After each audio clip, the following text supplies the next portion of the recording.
This is breaking news. Harry and the Canadian PM posed for selfies at the Invictus Games.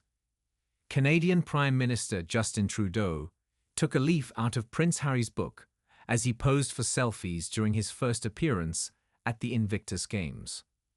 The PM draped himself in a scarf from New Zealand supporters while waiting for Harry to arrive, happily accepting every photo request.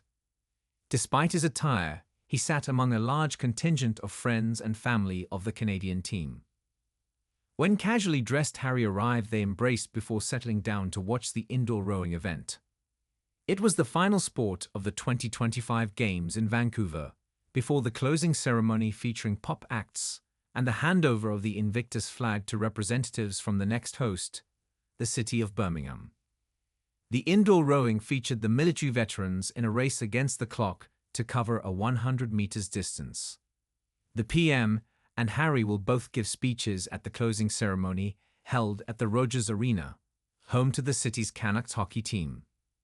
It comes as this is the second time the Invictus Games have been hosted in Canada, following the Games in Toronto in 2017. Prince Harry, the Duke of Sussex, founded the Invictus Games in 2014 for wounded, injured, and sick armed forces personnel, and has been to watch a number of the events. Only yesterday, he did a knee slide and kissed a bald man's head as he joined in boisterous celebrations for the final between Brazil and Nigeria. Later, after presenting the gold medal to the victorious Brazil team, he joined in a group photo of all the finalists who had gathered with their arms around each other on the court. With Brazil's straight-set winners, he handed out medals to the team, many of whom were overcome with emotion and burst into tears as they accepted their medals. One of the players was so overcome with emotion that he buried his head in Harry's shoulders and wept. Harry then planted a quick kiss on the bald head of another member of the team as he walked along the presenting line.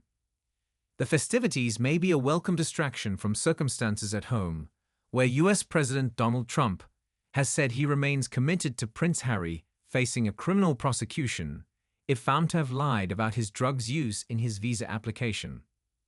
Mr. Trump said last week he would not deport the Duke of Sussex, claiming he has punishment enough with his terrible wife. In his 2023 memoir Spare, Harry admitted using cocaine, marijuana, and magic mushrooms. If he had admitted that when arriving in the US in 2022, he would have needed a visa waiver after interview.